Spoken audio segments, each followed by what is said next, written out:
Right, the galaxy had never known silence like this. The prisoner sat in the obsidian cell, his wrists bound by energy chains, his head bowed. For 30 days, the Carid Dominion interrogators had tried everything: chemicals that seared the nerves, psychic probes that stripped thoughts bare, illusions designed to break even the strongest of wills. But the human said nothing.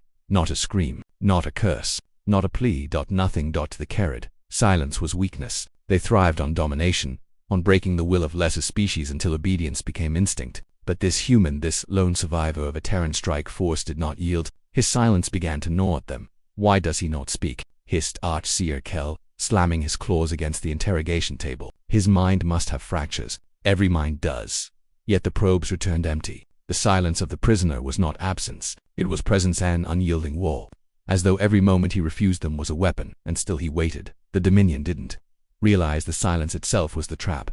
On the 31st day, when the fleets of the Carid gathered to begin their final assault on Sol, the prisoner finally raised his head. His lips cracked into the faintest smile, and for the first time, he spoke just one whisper. Now the word was not loud, it was not defiant, but it carried through every recording device, every psychic observer, every ear in the chamber. It threaded through Cumlines like a ghost in the wires. And in that instant, the galaxy shifted.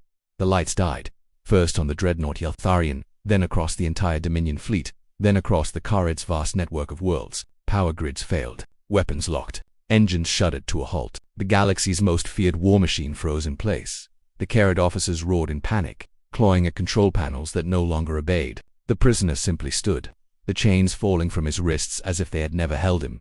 "You thought silence meant defeat," he said, voice calm, steady. But silence was the signal. For 30 days, the humans had waited, their fleets hidden in the shadow of pulsars cloaked within asteroid fields, patient beyond measure. The prisoner had been the keystone, the bait that forced the Carid to reveal their entire hand. And when his whisper came, the trap closed.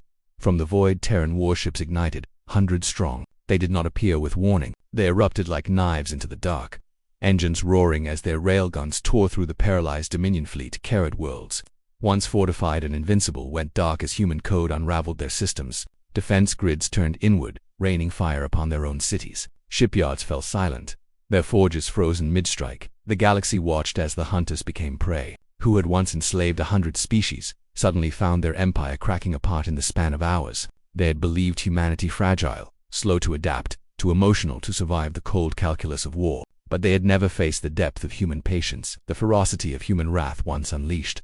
The prisoner walked free from the shattered flagship, carried through the smoke and ruin by his own people. He did not raise his voice again. He did not need to. The silence around him said everything. The galaxy trembled as it understood the lesson. Humanity was not just a warrior species. Humanity was the storm between heartbeats, the quiet before detonation, the silence before the scream. And when humans whispered, empires fell.